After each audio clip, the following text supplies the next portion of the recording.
name is Michael Albert, and I am the host of the podcast that's titled Revolution Z.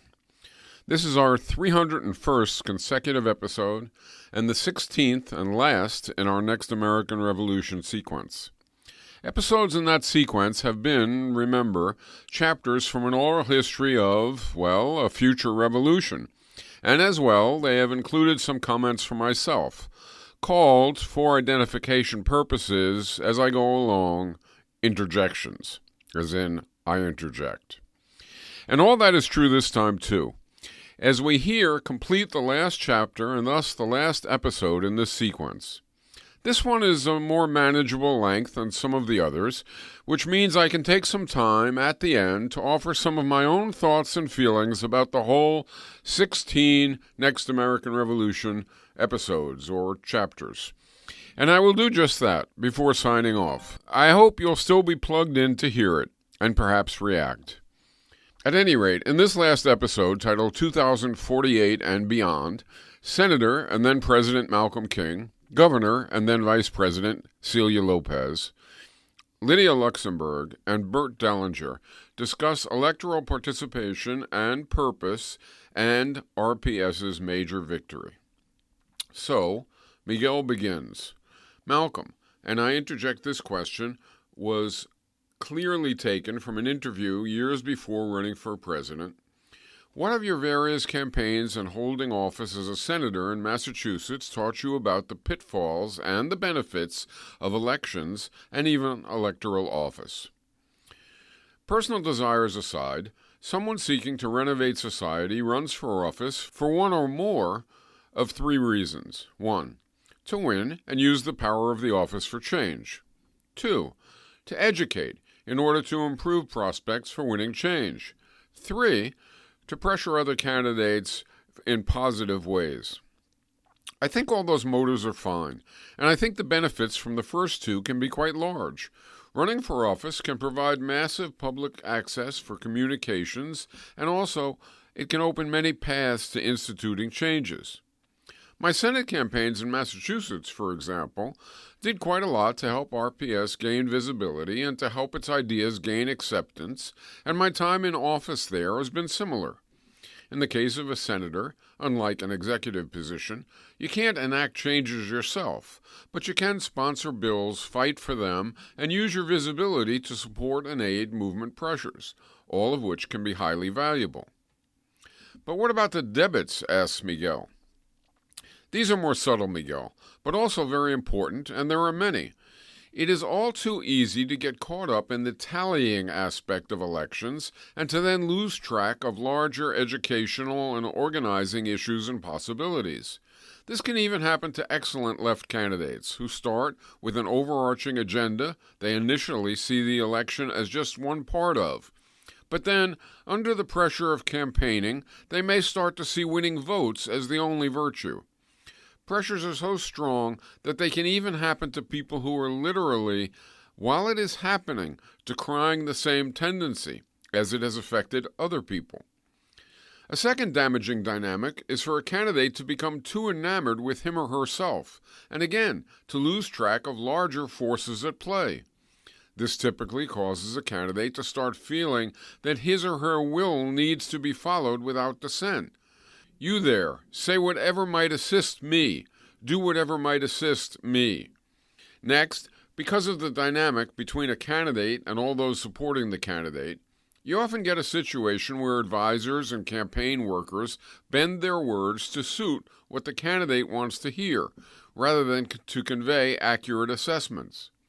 Just as the candidate starts to feel him or herself to be more important and brilliant than is true, the people around the candidate start to feel a kind of junior version of the same thing and want to preserve their access and sense of importance.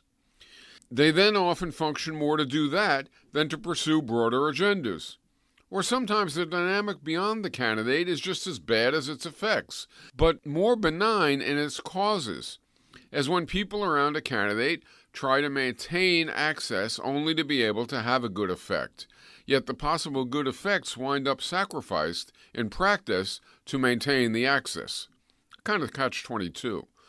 So suppose you're in a group of 10 who have the ear of a candidate.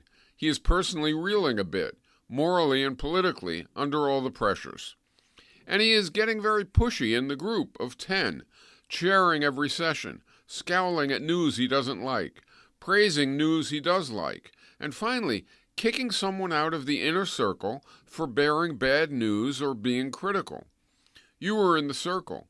You feel he is moving backward from worthy political priorities toward unworthy self-aggrandizement and elite habits of the one sort or another. You feel you should try to reverse that trend, but you know that you will lose your seat in the inner circle if you go too far. So you curb your inclinations out of the perfectly sensible desire to have any positive effect at all, not out of some junior elitist or self-serving pursuit. Your motivations are sincere, but the result is the same as if they weren't. The candidate drifts toward elitist self-exaltation, and the inner circle slides into abetting the pattern. Of course, the fixation at fault in such trends need not be on vote tallying per se, or on expanding the candidate's authority. It can also be on money. Elections in the U.S. are expensive affairs, and an incredible percentage of the effort expended in any election, and even in any term of office, turns out to be nothing but pursuit of dollars. You can imagine what that can lead to when those delivering the bigger dollars have their own agendas. Candidates or officials wind up bought off. But even when the fundraising is from a base of supporters making small donations, the perpetual need to get money, the kinds of pressure one feels to write letters and make appeals geared to succeed by saying whatever getting money requires and not by whatever is the full truth, is again overwhelming and can lead to devolution of the benefits of running. All in all, I think RPS has approached the whole thing wisely. Probably not the only good way, but one good way. We have welcomed excellent candidates running, educating, winning, and using office. But as an organization, we have taken no direct organizational part in the electoral process, focusing instead always on grassroots organizing, movement building, and pressuring elites of all kinds, including elected politicians, to make desired changes. Often, many in RPS will work hard on a campaign. Certainly, my own campaigns were staffed overwhelmingly by RPS members. But the organization never collectively and officially gets involved, and thus never gets caught up in the dynamics. It doesn't give or raise money for candidates. Perhaps before too long, we will be in a position to have an RPS member run for and even become president. If so, hopefully everyone will know just exactly what that means and what they are getting into. But even in that case, while I would imagine virtually every RPS member would to some degree aid the campaign, often with incredible outlays of time and effort, I think the organization as a collective entity will still clear, and rightly so. But Malcolm, what about the problem of focusing on electing one person and missing that a single person alone is effectively powerless? I think we should certainly be aware of the fact that an electoral approach, like any other approach, requires numbers to be most effective. But that is different from saying that a lone victory is worthless. It just says that the more truly desirable candidates we have in office, and the more those candidates have mass grassroots activist connection and support, the better. Suppose we go back to the time when Bernie Sanders attempted to become president. What if he had gotten the Democratic Party nomination and then beaten Trump? Some would suggest, and did suggest at that time, that it would make no difference. They weren't denying that Sanders was honest and sincere, or even arguing his agenda wasn't maximal and nothing short of maximal matters. Oh, some were doing both, I suppose, but most not. Most with this view were saying something more subtle, and to some degree echoing Sanders, who himself said pretty much the same thing. That is, if Sanders had won, he would have been president, yes, but nearly all the governors, senators, congresspeople, police chiefs and officers, military command, and on, would still have been wedded to existing social relations. So, said these analysts, Sanders could have done nothing fundamental. Now, if, like Sanders, they had said that to accomplish much he would need massive popular support, that would have been true.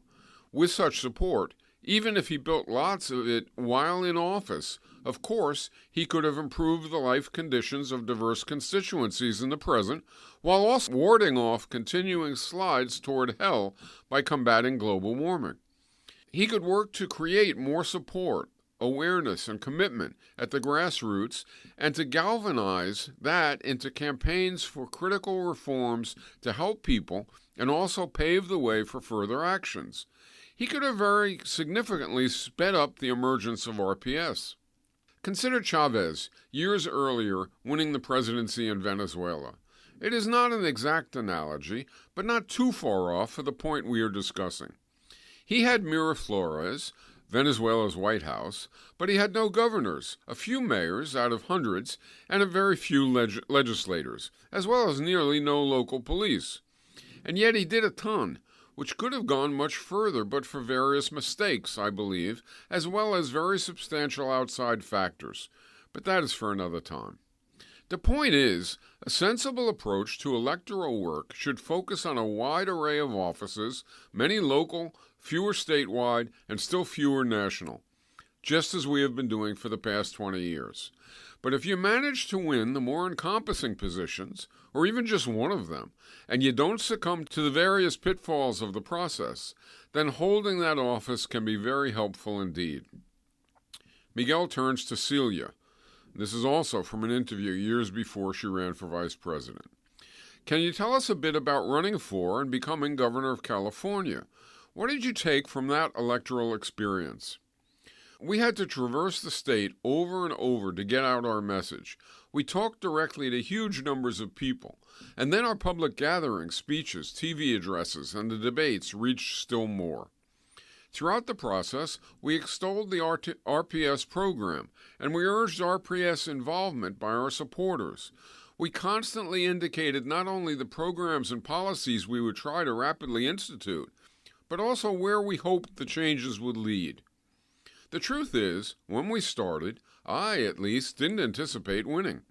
We ran as a way to organize very widely, to perhaps put pressure on whoever would win, and to develop organization for future runs and policy campaigns, as well as for grassroots organizing. We thought that we could use the process to broaden understanding of and support for RPS ideas and aims, and to literally build new organization and membership, advancing movements at every step along the path. We literally swore to one another, that we wouldn't compromise any of that to win office. Winning office was only relevant, we told ourselves over and over, if it happened in the flow of our overall effort, not by way of compromising our overall effort. Our definition of winning the election was to do all that we intended without compromise, and then, if by some chance we actually got most votes, terrific. Even with that overt commitment, it wasn't easy to keep in mind and not forget our main agenda. The pressure grew enormous as support came from all kinds of directions, and the pressure to compromise and play games to win came not just from the media or various pundits and potential donors or endorsers, but from inside the campaign as well. The prospect of victory was like a drug. It often diverted minds from the prospect of actual success. I mean, you're about to give a speech to some large crowd or perhaps members of some constituency or organization. What do? Approach 1. You describe your actual intentions, beliefs, values, and agenda, making your strongest case for them. Approach 2. You examine polling results to determine what your audience is thinking, and then you tailor your words to try to win your audience over. These two approaches typically diverge, and it isn't the case that someone who is pursuing the second is necessarily doing it for self-serving reasons, though in time you do tend to become what you are doing. I think what kept us overwhelmingly on the first approach wasn't just good people having my ear and delivering criticism without fearing that I would dismiss them, but also the mindset we developed from the outset, which was that an election would be hollow or even counterproductive if seeking victory caught us up in traveling an elitist path. and we stuck to our priorities. I was in office only a week when we had begun implementing, without the slightest hesitation, our full program. We didn't at any point think, okay, let's get that important gain, short of our full aim, by way of this or that compromise. No, we said, let's get everything we laid out, and more by way of popular power, not backroom compromise. If we did have to compromise at times, and we did it openly, said it was what we were doing and why we had to do it. I should say, though, I think this was far less hard than it might have been due to the scale and commitment of public support we had for our full program, and due to the obvious upward trajectory of that support. Without so much support, and its tendency to steadily increase, we would have always been afraid that not compromising would win nothing, rather than always feeling that minimizing and being open about compromising was the way to win everything. Lydia, you were RPS shadow government president. Did it give you a feeling for the benefits of holding office? Do you look forward to RPS actually fielding a real president, a societal president, in the near future? In office, Miguel, you learn quickly that the main determinants of the biggest policies and directions are institutional features, even in a shadow government. Indeed, even with a dictator, that is largely the case. But with anything even remotely like a democratic system, it is certainly true. The structure of the governing bodies is critical, but so too, of course, are the concentrations of power in various other places, mainly corporations, military, churches, unions, and so on. So you learn that short of transforming all institutions, which is of course the ultimate goal, you have to have sources of power, pressure, and creative innovation beyond your office, or what you win will be nothing remotely like what you desire to win. So even in the shadow case, right off, we could either abide existing relations in our mirror of the U.S. government, just proposing policies and agitating for them, or we could also seek institutional changes in our own version of the government, partly as a model for things to seek in the broader world, and partly so we could do more good in our own work. If I was younger, much younger, and for some unfathomable reason it made sense for me to run for actual president in a campaign aimed to win, I would certainly do so. There are many on the left who understand that existing institutions, including the government, are bent into shape structurally accommodating the rich and powerful, and also incorporating strong aspects of other oppressive relations, like racism, sexism, classism, etc. They take from that insight one correct conclusion and sometimes one incorrect conclusion, at least in my view. The correct one is that we need new institutions. This explains the ongoing and by now overwhelming growth of support for RPS vision. The incorrect conclusion, which is now largely overcome but was perhaps predominant at the outset of RPS, is that we should have nothing to do with flawed institutions. That was wrong, but back then, substantial. It was a little like saying, we want a new society for the whole population, but we don't want to relate to the population. We want a new society spanning all the defining institutions, but we don't want to battle within those institutions. We want to criticize existing institutions and rail at them from without, or replace them by building from scratch, but we don't want to engage them from within, ever. Railing at them from without is certainly essential, and so is creating alternatives from scratch that can serve as models to raise consciousness and even serve as seeds of the future.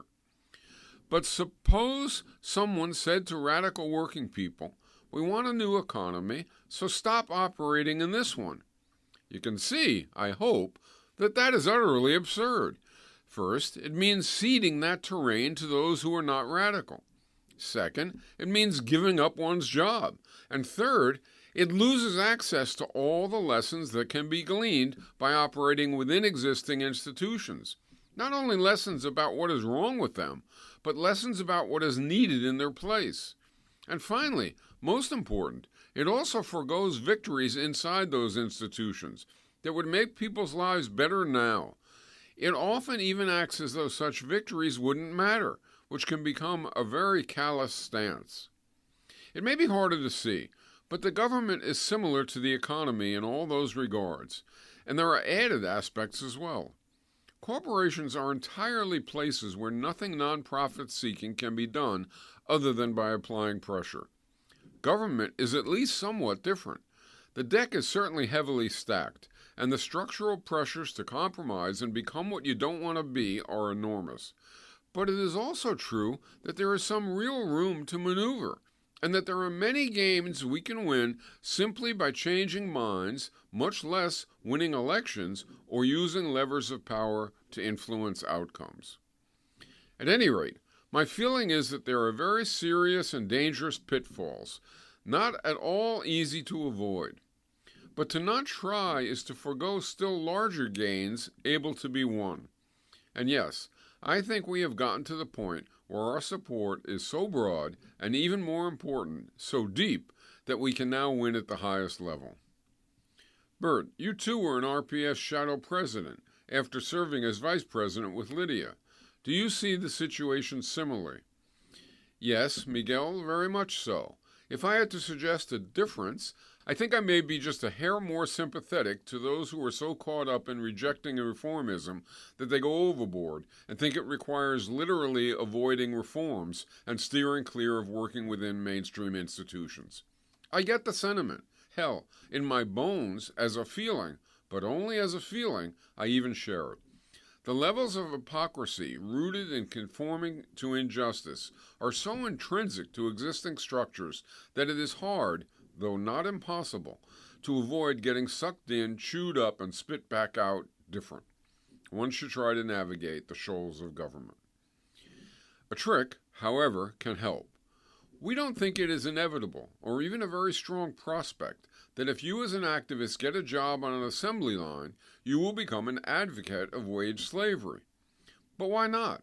If you work there, you have to navigate the idiocies and injustices, so why won't you be bent in accord? Well, you may be, and aspects of such a job certainly push people toward becoming accommodating and resigned. But since your role in the corporation is that of victim of its ills, you may retain integrity and operate in its bounds, but without becoming its advocate. Suppose, in contrast, you're in an elected office in national or local government. Or for that matter, suppose you take a job as a manager in a workplace. The situation is now different. You are, or at least can be, recipient of some significant benefits and purveyor of some hurtful ills. So the trick is this. Even as you take office, you must define yourself to be an opponent of your position and your role.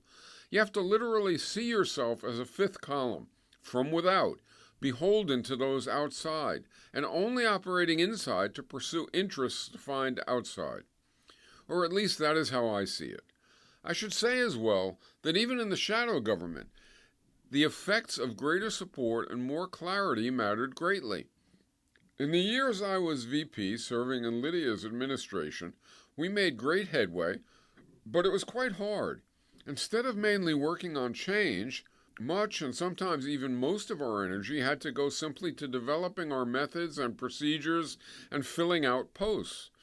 By the time I became Shadow POTUS, I love that ridiculous phrase, our structures and procedures were quite stable and effective. As a result, we could give more creative energy and time to elaborating our own positions and battling for them in society. And while much of our program was about economic and social issues, we also addressed matters of policy, building campaigns to transform from the elitist electoral college approach to direct voting with multi-party preferential balloting was obviously a massive victory that we were quite elated about. And yes, I think that and other gains, and mainly massive advances in popular awareness and desire, have gotten us to a place where an RPS-identified candidate can now not just become president, but take office with a large mandate, and with fellow RPS advocates occupying positions all over the country.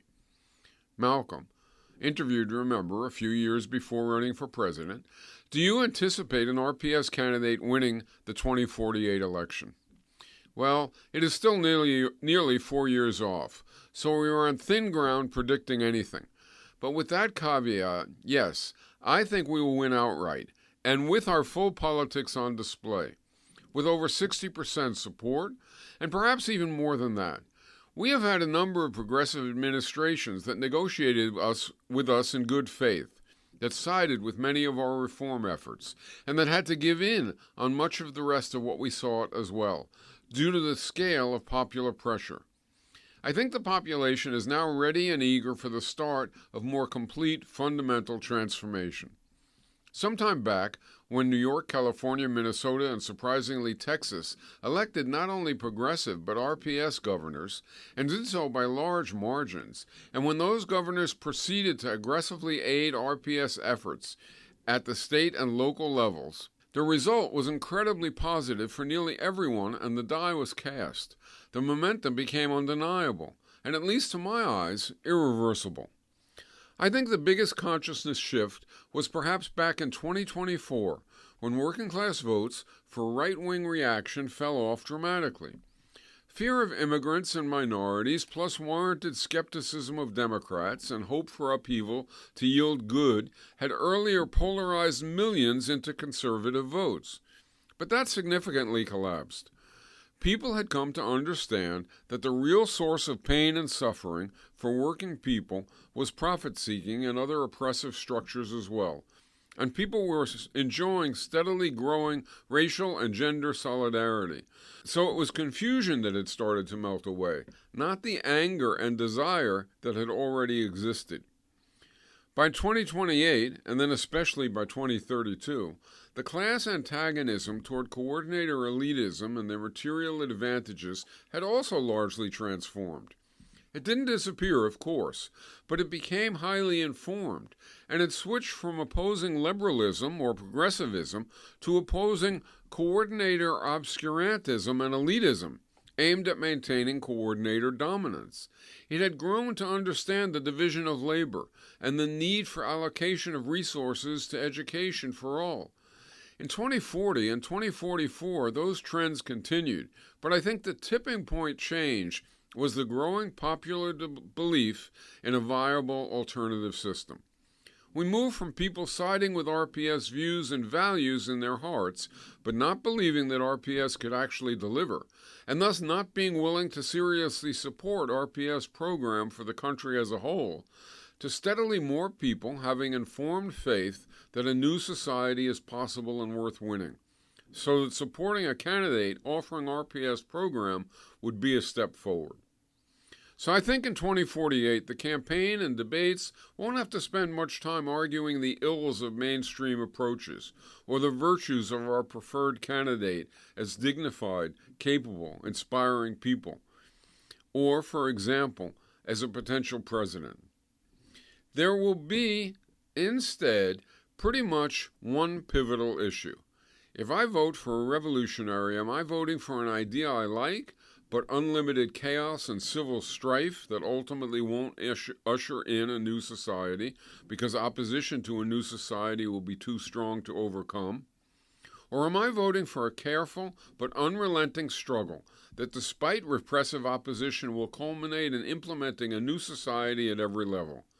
And I think the answer will now finally come down as the latter for an overwhelming majority of our population. So we will win the election handily.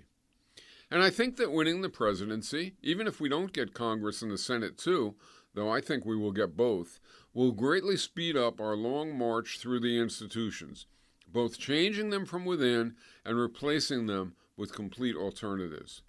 It will be far easier and quicker to finish that process with the government actively abetting every step, rather than with the government as a receptive but very cautious listener, as has been true for recent administrations, or as earlier as a very powerful opponent. Just think of a new president using executive orders to support workers taking over companies, even beyond what we've already accomplished. Or think of a new president transitioning military production and bases to social uses, not just in grudging response to mass movements, case by case and a little at a time, then always trying to revert, but as a matter of positive desire and principle across the world. Or think of a new president aiding creating the infrastructure of a new society, not simply from above, but responding to pressure from movements while welcoming that pressure and aiding its development. We still have to be alert to the kinds of disruptive issues that arise, not least to the dangers of a new administration losing touch with the self-managing desires of the population and thinking its own views must dominate. But honestly, given the emergence of RPS insight and commitment throughout society, I think that such danger will be quite possible to curtail. Here, Miguel jumped forward to a 2049 interview after the 2048 electoral victory. Malcolm, do you remember first considering and then finally deciding to run for president? I first thought about it when I won for senator, and every so often thereafter. I saw being senator as a way to aid movements and help generate new policies sought from below, and I thought of the presidency that way too, only more so. But running for president became more than daydreaming one night while I was talking with some good friends. Celia, Bill, Lydia, and Bert were all over, and we got to talking about 2048. I can see it and reproduce it pretty much word for word for you, like it was yesterday, and I had your recorder to help me. Please do, says Miguel. We were just chatting, enjoying being together, which was rare, and Lydia said something like, "It is wonderful to be together, and I hope you won't mind that Bert and I see it as an opportunity to consider something we have all heard circulating around RPS." And then it got serious. Bertie, that's what I call him, said, "The three of you are the highest elected officials in the organization, Senator of Massachusetts, Governor of California, and Mayor of New York City. What Lydia and I want to ask is, should one of you run for president in 2048? Bill replied, "I hear people talking about that too. But is the topic really worth any of our time here together?" Bert said, "Come on, of course it is." Bill replied, "I am not so sure. RPS is making incredible strides all over society, at the base. So why not keep building and, when needed, pressure the ever more progressive but non-RPS presidents who take office without our entering the corrupting arena ourselves? The complications of running for mayor, much less winning, have been daunting in New York. Imagine how entangling and corrupting the complications after winning the White House would be. Why not just keep winning more grassroots institutions, more grassroots support? Why change our policy now?" Lydia entered. "But you use Gracie Mansion brilliantly. You build movement and you help win movement gains that we all celebrate. You aren't entangled. You aren't corrupted." Bill replied, "I'm not corrupted, perhaps, but I am exhausted. And more important, I am not sure what overall gain our winning office has achieved. Imagine that every RPS person in New York government, who is now partly just keeping the current system from unraveling, was instead working in grassroots organizing to build our new system. Imagine in their place in government, receptive, though less RPS-ish folks were in the positions we hold. Would that be a net loss? Avoiding the corrupting pressures of holding power, and also tallying allies and especially keeping the old aspects of New York running, has been incredibly consuming. For the White House and federal government, the number of people sidetracked from grassroots work would be vastly greater." Celia wasn't put off. But imagine the extra outreach, the burst of energy which, if done right, can persist, and in the event of winning, the consciousness raising and major changes able to be far more quickly and easily promoted around still unaltered parts of society, with an allied rather than a neutral or hostile president and national government. Not to mention the restraints on police. With all that possible, I think maybe we have gotten to a point where it would make sense to run for the presidency, where the debits are outweighed by the benefits. Bill had more doubts. But would running undercut popular participation in building and federating councils? Could we focus as much on a candidate as an election would require, and then on governing as winning would require, without sacrificing more basic efforts? Bert got back into it. "If we field a good candidate, I think we could attract 10 million super-motivated volunteers. While campaigning, I think we would all work harder and with greater outreach, not less hard and more narrowly. We know we could have massive grassroots funding with no need for big donors. I think we could win, which would tremendously help every campaign and struggle that's now underway and so many more to follow. Once in office, I think we could all work full-time with incredible resources. Why couldn't we then emphasize and enlarge participation? Why shouldn't we try? Bill: honestly, I wouldn't want to run. New York was very nearly too much for me. Celia said as Bill turned toward her, "Don't look at me. I would feel a fool trying. I am an actress turned governor for my home state. If I won, it would be like Reagan or Trump, a media personality taking office. I don't want that. RPS doesn't need that." And finally, Malcolm got into it too. "Well, I think the country would greatly benefit if it got you. Your governorship has been exemplary. I think a campaign, done with an unswerving focus on our full participatory vision, could advance our views enough to be worth the time, effort, and resources it would require. And in office, far from draining already overflowing grassroots energy, I think we could enlarge and aid it." Bill replied, "What about the reaction if we win the presidency? I worry about violent coup attempts." Malcolm answered, "If our victory came 20 or even 10 years back, I would agree. But we have built so much support. So many workplaces are RPS-oriented. So many neighborhoods, churches, local, and even state governments. So many military and even police rank and file. I think we could handle what violence might be tried. After winning the presidency, resistance to progress would get nowhere. Because of how we won, our decades of grassroots organizing, our widespread informed organized support. I think our hands-off electoral policy has been right, but things are different now." Okay, look, we alone can't decide this, of course. But how about we think about telling RPS as a whole that we think we should run in whatever order finally makes sense, and we table this discussion for now before it gets even more tortured. And then Celia surprised us all. "Okay, and I will think about VP if you will think about P." So that small gathering was when running became more than a pipe dream gossip. It was something to decide on and, perhaps, plan and do. "Okay, Malcolm, when did you first think you might actually run?"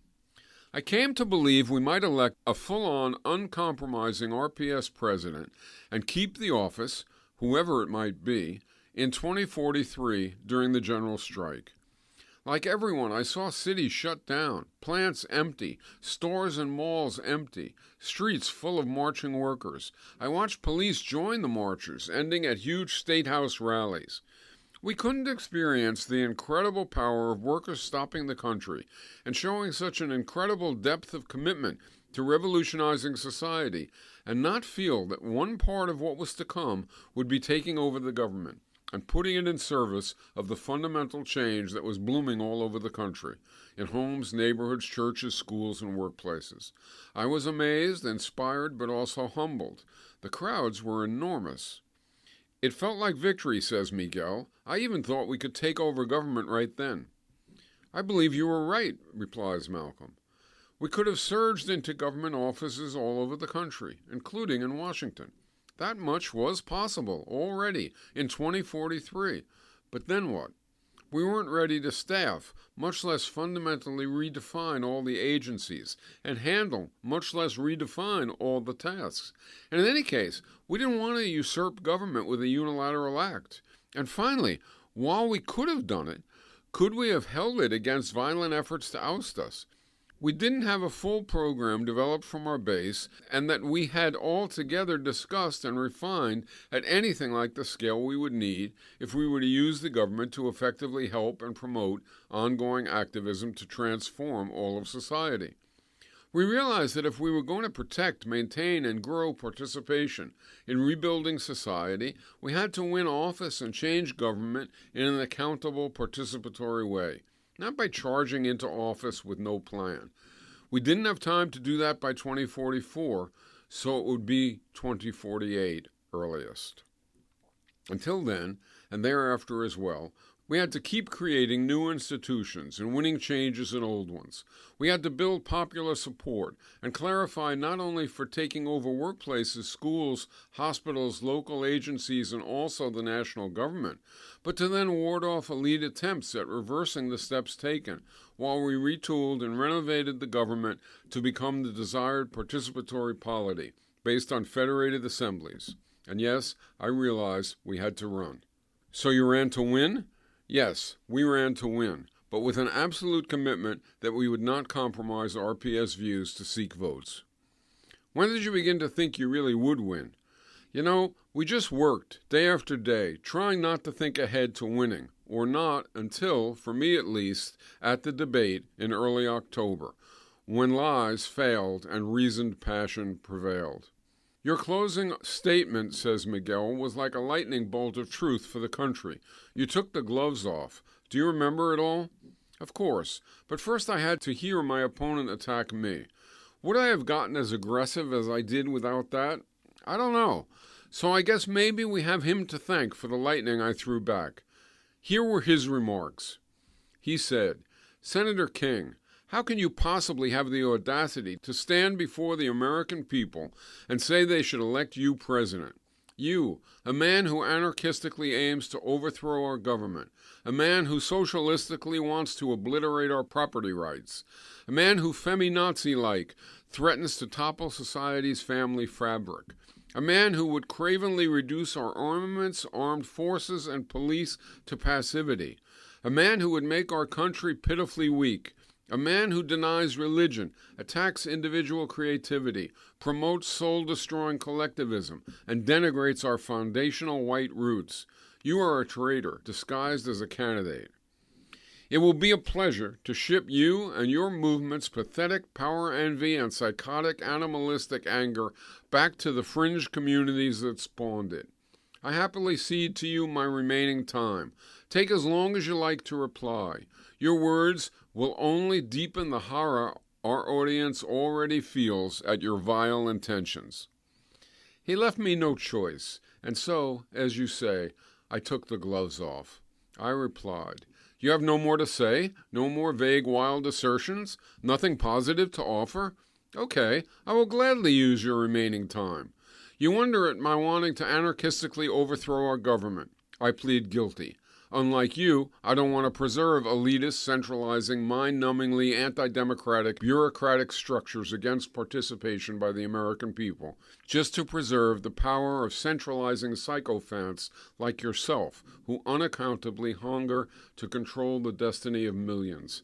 I prefer popular self-management. You decry my socialistically opposing few hands holding productive property, and I again plead guilty. Unlike you, I am not enamored of enriching property holders beyond the wildest dreams of past kings. I do not think being born with a deed in your hand is the highest form of human achievement, or that it is any achievement at all. I reject that people like yourself should own society's rivers, lakes, resources, machinery, and places of production, much less rule over them like tin-pot dictators. You ought to be aware, however, that you missed a further target to ridicule. I also oppose a relatively small sector of the population, about a fifth, monopolizing empowering work. I want to share work more equally, so everyone is prepared by their work to participate in economic and social decisions.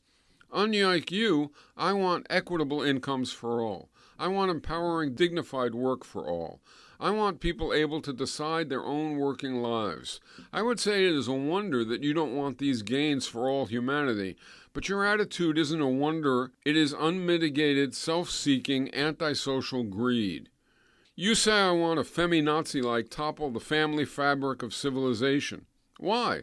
Because I want young and old people to have a say over their own lives?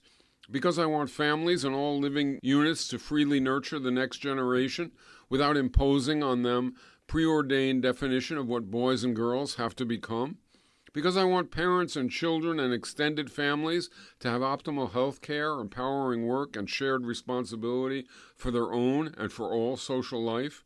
Because I want women respected and empowered? Because I want sexual preferences to be whatever free people prefer? Because I reject turning back the gender clock a century in your misogynistic, homophobic, transphobic, harassing mode. The human nurturing family fabric of society is already at risk. People like you don't see its deep scars, despite your own broken homes and the bedlam so visibly endured by so many all around you. You can't see the truth of our times because your heart is a cash register and your paranoid eyes perceive only profit potentials and threats.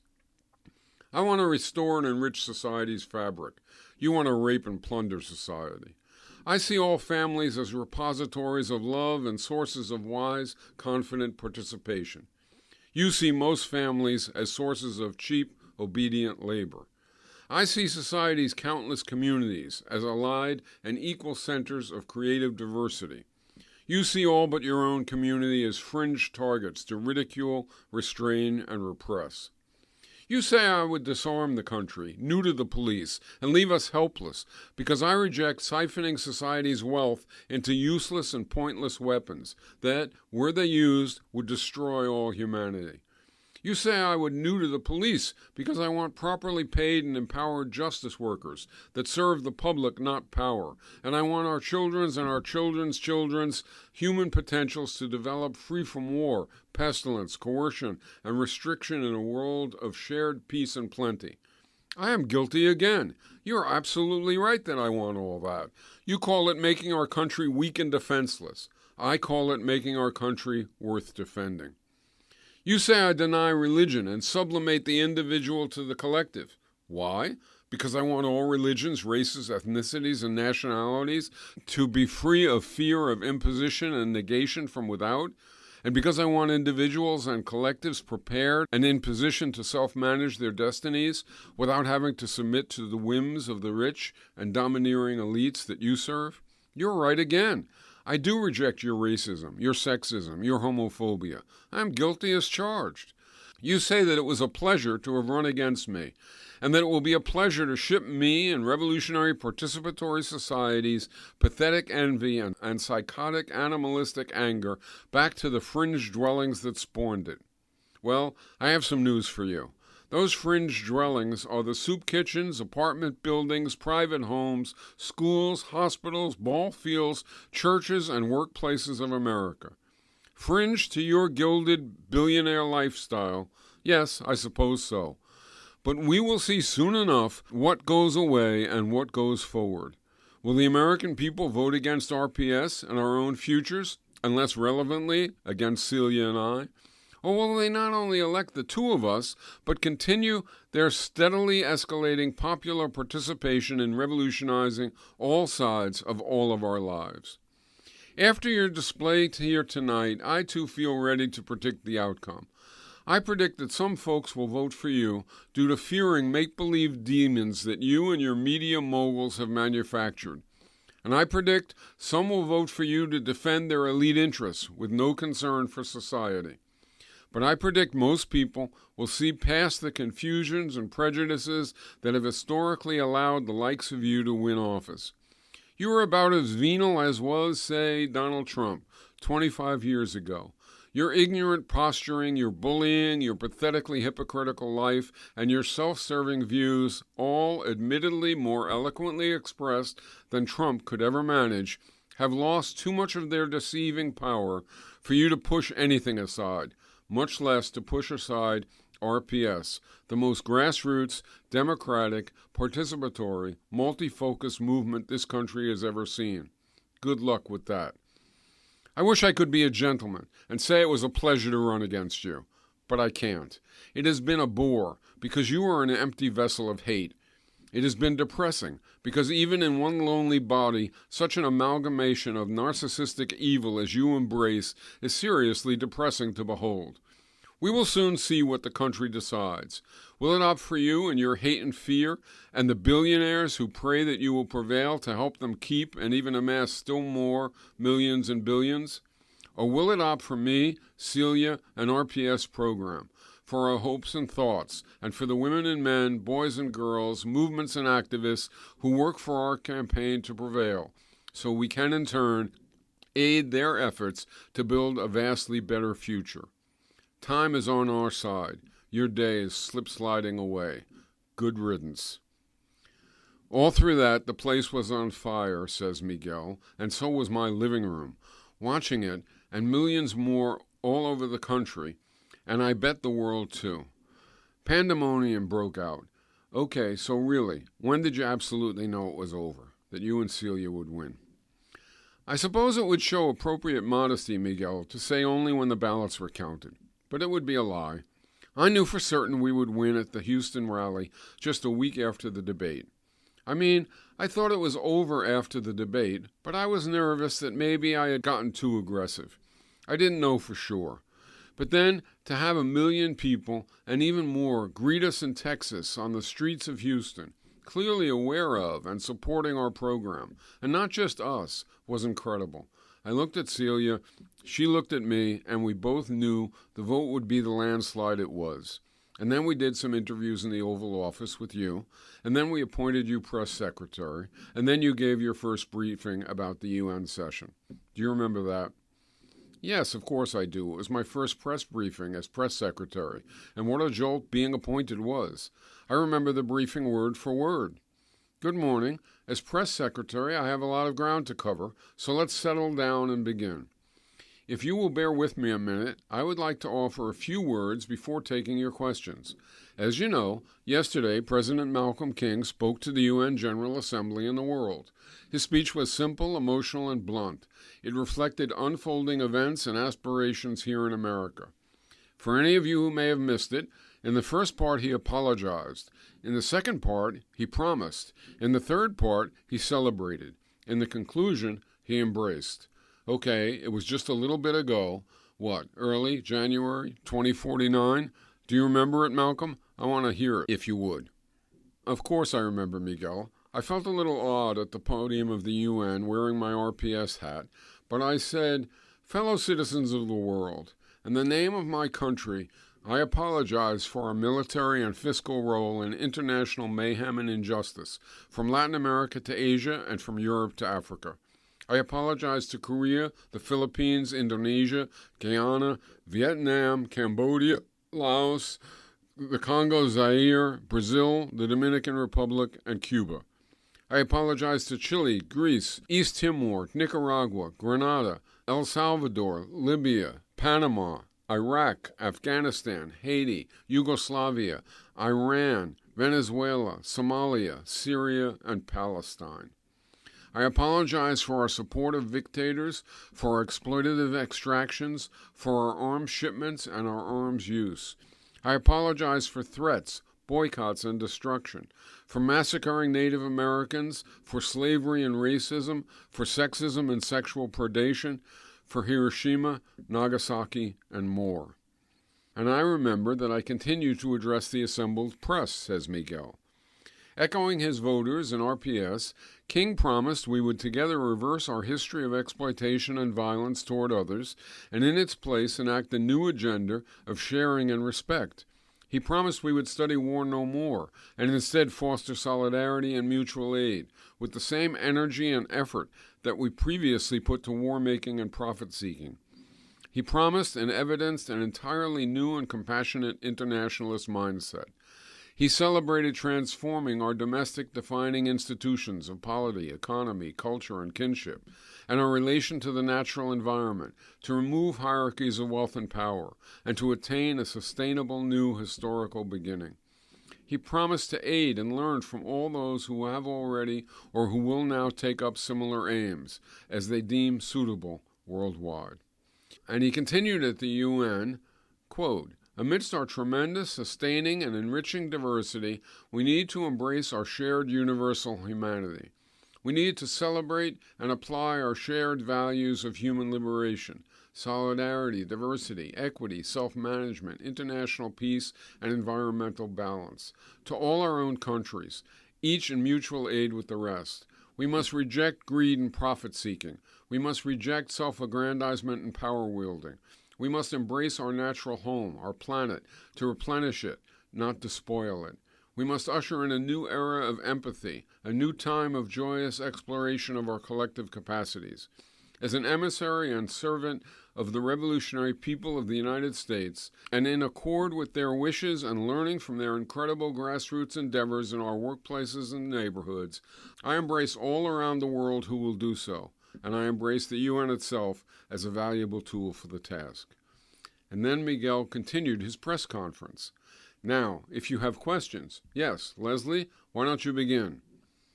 And that's it. That's the end of the current incarnation of an oral history of the next American Revolution. 16 episodes.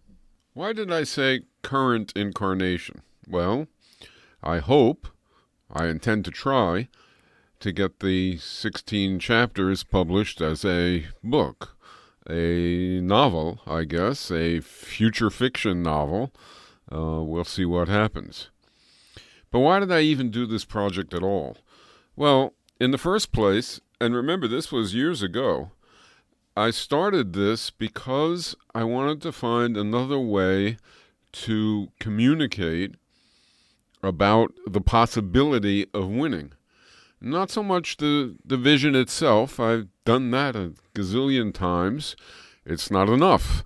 I do think it's necessary. I do think people's morale and sustainability of struggle, I guess we could call it, depends upon vision. And I also think, planting the seeds of the future in the present, orienting oneself, etc., depends upon vision.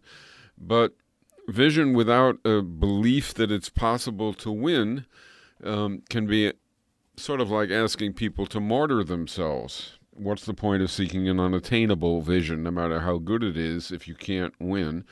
So I took up the project, so to speak, against all odds. It's not my inclination, this kind of thing, to find another way to communicate. Once I had written it, the truth is I wrote it as a novel. Then I tried to turn it into a screenplay with some help. Then I set it aside. Then I went back to it, started working on it as a novel again. So why do the podcast sequence? Well, partly the same reason, but honestly, more to get feedback. I had hoped, didn't really work out, I had hoped that creating it, putting it in a podcast, and also having articles on ZNet would yield ideas, criticisms, suggestions, alternative formulations, whatever. Something to make the case more compelling. That's the same reason I added the interjections.